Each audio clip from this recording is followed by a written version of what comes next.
मैं नालंदा विश्वविद्यालय बोल रहा हूँ।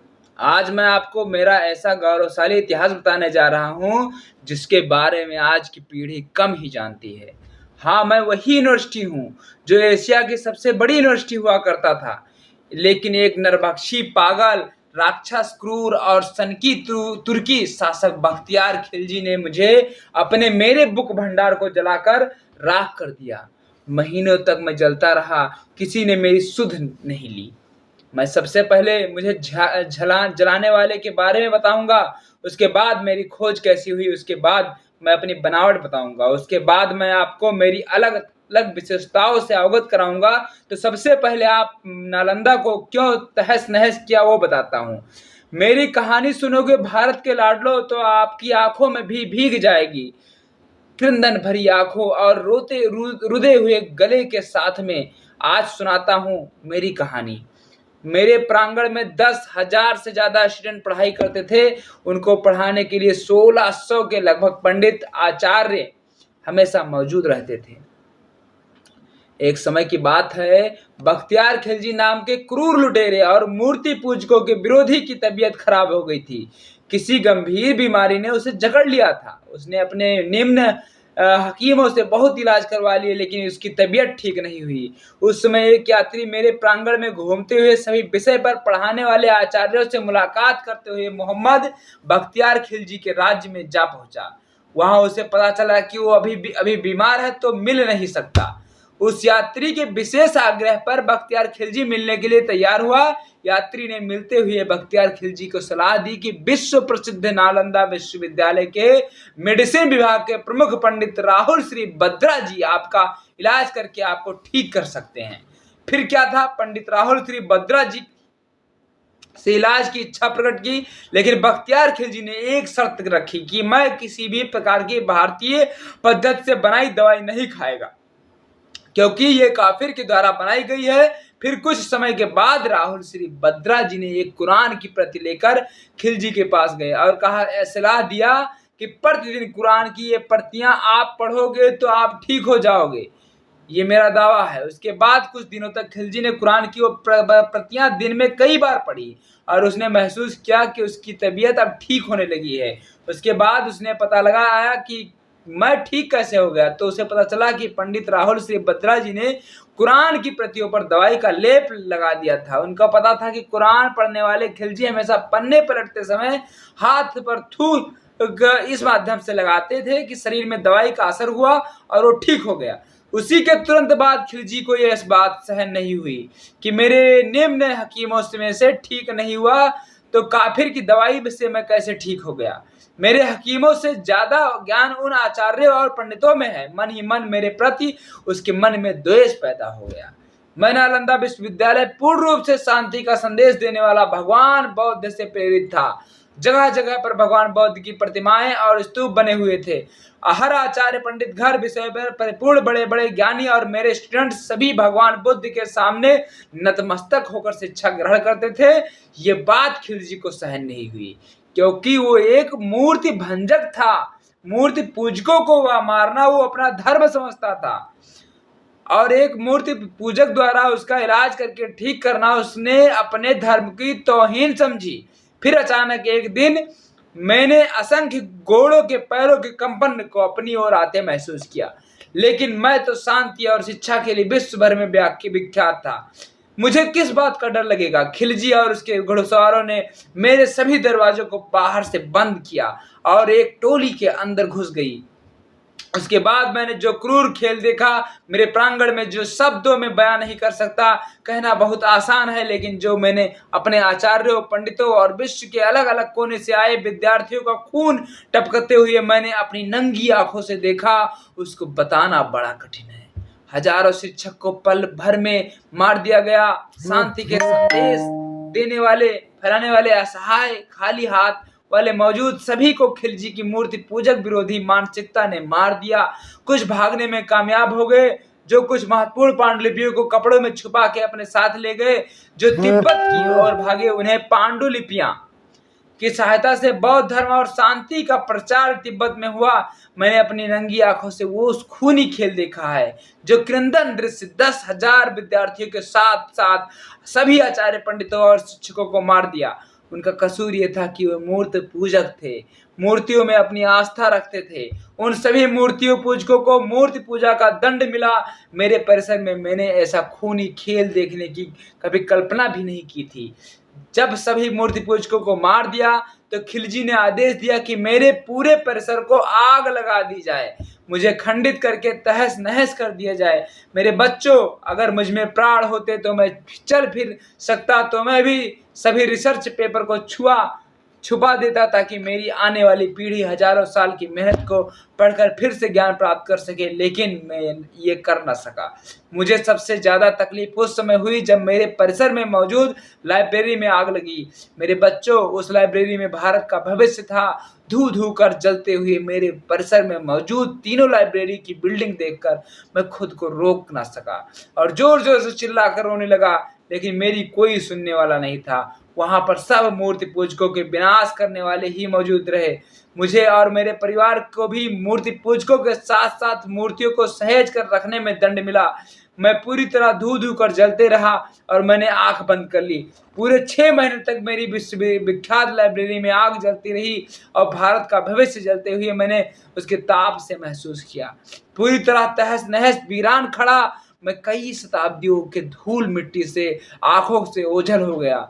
मेरी खंडहर रूही रूपी देह जो बचा था वो धूल और मिट्टी के नीचे दब गया और अंदर ही अंदर अपने वजूद को मिटते हुए अंधकार में दिन बिताते गया। फिर एक दिन ऐसा आया जब मेरी खोज करने वाले एक अंग्रेज अफसर को 19वीं सदी में एक चाइनीज यात्री का डायरी मिला जिसमें उस यात्री ने मेरे बारे में कुछ लिखा हुआ था। वो अंग्रेज अफसर डायरी में लिखे हुए पत्ते पर पहुंचा तो उसे ऐसा कोई प्रूफ नहीं मिला, लेकिन वह टहलते हुए उसके कुछ 5वीं शताब्दी की ईंटों के अवशेष मिले। उसने हल्का अपने ही हाथों से खरोच कर देखा तो नीचे एक ऊपर एक ईंट से बनी सनी हुई दीवार महसूस हुई। फिर कुछ दिनों पश्चात उसने इस जगह खुदाई करके मेरे पूरे अवशेष को दुनिया के सामने ले आया। उस चाइनीज की डायरी में लिखे यात्रा के विवरण के अनुसार नालंदा विश्वविद्यालय में 1500 शिक्षकों से साथ 10,000 से भी ज्यादा विद्यार्थी अध्ययन करते थे। लगभग 108 विषय पर मेरी प्रांगण में पढ़ाई करते थे। विद्यार्थी विश्व के कोने कोने से आने वाले विद्यार्थियों के लिए अलग अलग भाषाओं में पढ़ाई की व्यवस्था की गई थी।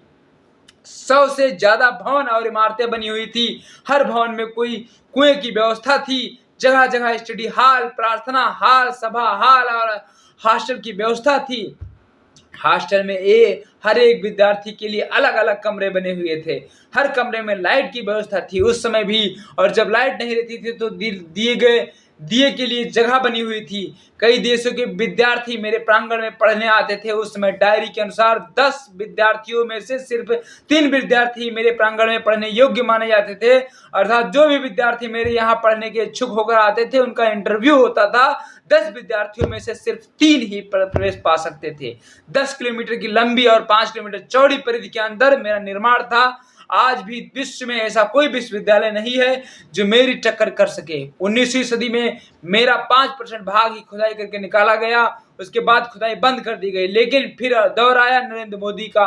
उसके बाद 2016 में मेरी फिर से खुदाई प्रारंभ की गई। उसके बाद यूनेस्को द्वारा मेरे प्रांगण को विश्व धरोहर में शामिल किया गया।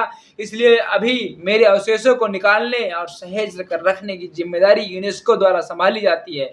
मुझे मुख्यतः 3 राजाओं ने मिलकर बनाया था। इसमें पहले राजा थे कुमारगुप्त, जो मगध के बहुत बड़े राजा थे। मगध की राजधानी राजगिरा होती थी, जो मेरे विश्वविद्यालय के प्रांगण से 15 किलोमीटर दूर स्थित थी। कुमारगुप्त ने 500 एडी नालंदा विश्वविद्यालय के रूप में मेरी स्थापना की थी। 5वीं सदी में आप जिस स्थान पर आज आए हो वो लगभग 1600 वर्ष पूर्व एक विश्वविद्यालय हुआ करती थी। फिर सेकंड थे कन्नौज के राजा हर्षवर्धन। उन्होंने मेरे प्रांगण की दूसरी मंजिल का निर्माण करवाया लगभग 7वीं शताब्दी में, और मेरी ख्याति दूर दूर तक फैलने लगी। उसके पश्चात थर्ड थे राजा देवपाल, जो बंगाल के थे। राजा थे 19वीं शताब्दी में आए और 9वीं शताब्दी में आए और मुझे देख कर प्रसन्न हो गए। फिर उन्होंने मेरी ख्याति को और बढ़ाते हुए तीसरी मंजिल का निर्माण किया।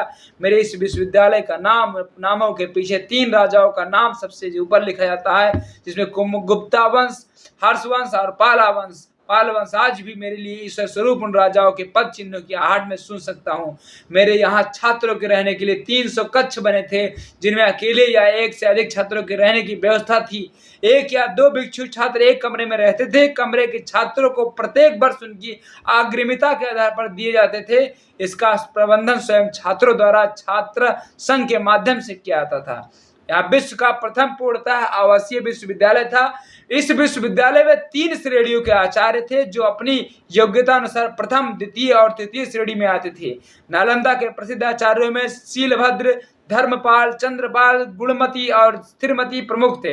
ह्वेनसांग के समय इस विश्वविद्यालय के प्रमुख शीलभद्र ने, जो एक महान आचार्य, शिक्षक और विद्वान थे, प्रवेश परीक्षा अत्यंत कठिन होती थी और उसके कारण प्रतिभाशाली विद्यार्थी ही प्रवेश पा सकते थे। उन्हें 3 कठिन परीक्षा स्तरों को उत्तीर्ण करना होता था। यह विश्व का प्रथम ऐसा दृष्टांत है। शुद्ध आचरण और संघ के नियमों का पालन करना अत्यंत आवश्यक था। यहाँ महायान के प्रवर्तक नागार्जुन, वसुबंधु, असंग तथा धर्म कीर्ति की रचनाओं का सविस्तार अध्ययन होता था। वेद, वेदांत, सांख्य भी पढ़ाए जाते थे। व्याकरण, दर्शन, शल्य विद्या, ज्योतिष, योग शास्त्र, चिकित्सा शास्त्र भी पाठ्यक्रम के अंतर्गत ही था। नालंदा की खुदाई में मिली अनेक कांसे की मूर्तियों के आधार पर कुछ विद्वानों का मत है कदाचित धातु की मूर्तियां बनाने का विज्ञान की कोई भी अध्ययन होता था। यहाँ खगोल शास्त्र अध्ययन के लिए एक विशेष विभाग था। छात्रों की किसी प्रकार की आर्थिक चिंता न थी। उनके लिए शिक्षा, भोजन, वस्त्र, औषधि और उपचार सभी निःशुल्क थे। राज्य की ओर से विश्वविद्यालय को 200 गांव दान में मिले थे, जिनसे प्राप्त आय और अनाज से उसका खर्च चलता था। विश्वविद्यालय परिसर के विपरीत दिशा में एक छोटा सा पुरातात्विक संग्रहालय बना हुआ है। इस संग्रहालय में खुदाई से प्राप्त अवशेषों को रखा गया है। इसमें भगवान बुद्ध की विभिन्न प्रकार की मूर्तियों का अच्छा संग्रह है। इनके साथ ही बुद्ध की टेराकोटा मूर्तियां और प्रथम शताब्दी के 2 मर्तबान भी इस संग्रहालय में रखा हुआ है। इसके अलावा इस संग्रहालय में तांबे की प्लेट, पत्थर पर खुदे अभिलेख, सिक्के, बर्तन तथा 12वीं सदी के चावल के जले हुए दाने रखे हुए हैं। बड़गांव नालंदा का निकटतम गांव है, जहां एक सरोवर और एक प्राचीन सूर्य मंदिर है। यह स्थान छठ के लिए प्रसिद्ध है। नालंदा से थोड़ी दूर पर सिलाब स्थित जो स्वादिष्ट मिठाई खाजा के लिए प्रसिद्ध है, इसके पास ही राजगृह है। मेरे प्रांगण में मौजूद लाइब्रेरी में पूरे 9 मंजिला बड़ा था, जिसको कुछ इस्लामिक आक्रमणकारियों ने जला दिया। मेरी लाइब्रेरी में 3 बिल्डिंग हुआ करती थी। उनका नाम हुआ करता था रत्नादादी, रत्न सागर और रत्न नीरजक।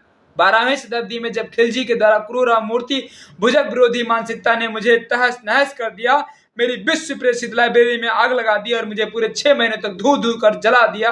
मेरे देशवासियों, अपने उस लाइब्रेरी में क्या खोया वो आप अभी नहीं समझ सकते। हजारों वर्षों की रिसर्च, लाखों पांडुलिपियों, हजारों करोड़ों रिसर्च के डॉक्यूमेंट धू कर जल गए। 6 महीनों के लिए महीने इसलिए लग गए क्योंकि उस समय पेपर नहीं हुआ करते थे। अधिकांश पांडुलिपि और रिसर्च डॉक्यूमेंट ताम्र पत्तों पर उकेरे जाते थे। पूरी लाइब्रेरी के प्रांगण का नाम धर्मागंज हुआ करता था। मेरे यहाँ आने के लिए आपको हवाई मार्ग और सड़क मार्ग अथवा रेल मार्ग यात्रा करनी पड़ेगी। हवाई मार्ग के लिए निकटतम एयरपोर्ट यहाँ से 89 किलोमीटर दूर स्थित है। नालंदा सड़क मार्ग द्वारा कई निकटवर्ती शहरों से जुड़ा है। आप राजगीर से आते हैं तो 89 किलोमीटर दूर पड़ता है। वहीं आप गया से आते हैं तो 89 किलोमीटर दूर स्थित हूँ। लेकिन बोधगया से आते हो तो मैं 110 किलोमीटर सड़क के मार्ग से दूर मिल जाऊंगा। तो महान भाव, मेरे बारे में आपके दिमाग में कुछ तो प्रकृतियाँ जरूर आई होगी। मुझे कमेंट सेक्शन में जरूर बताइए ताकि मुझे पता चल सके कि आप मेरे बारे में क्या सोच रखते हैं। मिलता हूँ एक पाठ कथा के साथ, तब तक के लिए नमस्कार, जय हिंद। आपका अपना दोस्त, मित्र, यार, जो कुछ भी कहो। ये कहानी कैसी लगी? और ये कहानी नहीं, हकीकत है, जो आपके भारत देश से नालंदा विश्वविद्यालय की नाम और निशान खत्म करने के लिए एक साजिश रची गई थी। जय हिंद।